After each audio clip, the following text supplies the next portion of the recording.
이전 영상에서는 난소암이 어떤 질환인지 그리고 조기 진단이 왜 중요한지를 중심으로 말씀드렸습니다. 최근 암 통계에 따르면 난소암 환자의 5년 생존율은 65% 정도로 낮게 집계되었습니다. 이처럼 난소암은 초기에 진단이 되지 않고 진단 시점에 이미 병이 상당히 진행이 된 경우가 많기 때문에 한번 치료로 끝나지 않는 암이라는 말이 나올 정도로 재발과 전이를 반복하고 있는 암입니다. 그렇다면 이러한 난소암은 어떤 치료 과정을 거쳐야 할까요? 이번 영상에서는 분당 차병원에서 시행되고 있는 난소암 치료에 대해서 설명해 드리도록 하겠습니다.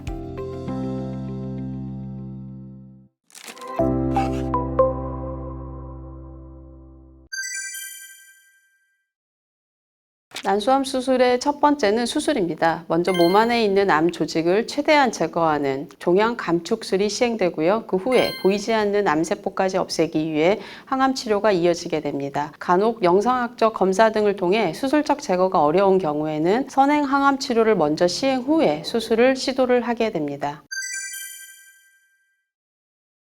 난소암 치료에서 가장 먼저 시행하게 되는 것은 수술인데요. 종양 감축술, 즉 암을 줄인다라고 해서 암이 퍼진 부위 중 수술로 제거 가능한 부위를 최대한 절제해 몸 안에 남아있는 암의 양을 최소화하는 수술입니다. 처음 수술할 때 복강 내 잔여 종양을 최소화할 경우 예후가 좋다는 사실은 변치 않는 부인암 영역의 이론입니다. 이에 눈에 보이는 종양을 모두 제거하거나 1cm보다 작게 남는 경우를 옵티멀한 수술, 적절한 수술이라고 해 좋은 예후를 기대할 수 있게 됩니다. 이를 위해서 전자궁 적출술, 양측, 난소 난관 절제술, 대망 절제술, 림프 절제술을 기본으로 해서 암이 퍼져 있다면 복막, 횡격막, 간, 비장, 대장, 소장, 장관막 등의 일부를 최대한 제거하는 수술이 이루어지게 됩니다. 이러한 수술을 위해서는 4-5시간, 길게는 8시간 이상이 걸리기도 하고 저희가 뿐만이 아니라 외과, 비뇨기과 등과 협업하여 이루어지게 됩니다. 이렇게 잔존 종양을 최소화했을 때 항암제의 효과가 극대화될 수 있기 때문에 오래 걸리고 환자도 의료진 모두 힘들더라도 열심히 하게 됩니다. 수술이 끝난 뒤에는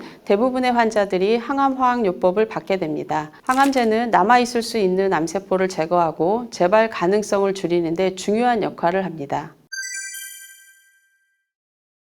난소암의 치료는 수술만큼이나 수술의 항암 치료가 중요합니다. 수술 후에도 미세하게 남아있는 장종 병변을 제거해 재발을 방지함으로써 치료 성적을 올리기 위해서입니다. 백금계 항암제를 기반으로 카보플라틴과 파크리탁셀의 병합요법이 20년 전부터 전통적으로 사용하고 있는 세포독성 항암제입니다. 대부분의 난소암이 복강 내 이미 퍼진 상태인 3기 이상의 병기에 발견이 되더라도 앞서 말씀드린 것처럼 적극적인 종양 감축 수술을 하고 최대한 눈에 보이는 병변을 모두 제거 후 항암 치료를 하고 나면 80% 이상의 환자가 반응을 하게 되고 간혹 완전 관해를 보이는 경우도 있습니다. 하지만 문제는 이러한 1차 치료 후 80% 이상의 환자가 다시 재발을 경험하게 된다는 점입니다. 지난 30년 가까이 난소암은 아쉽게도 치료 성적에 변화가 없다가 10년 전부터 신약을 이용한 임상 연구들이 좋은 성적을 보이면서 전기를 맞이하게 되었습니다. 재발을 했을 때에는 6개월 혹은 1년 이내인지 이후인지가 굉장히 중요합니다. 6개월 이내의 재발 시 백금 항암제 내성으로 여겨져 치료 성적이 매우 불량하기 때문입니다. 따라서 1차 치료가 완료된 이후 재발을 최대한 늦추기 위한 유지요법이 표준 치료로 자리 잡고 있습니다. 현재 유지요법으로는 3가지의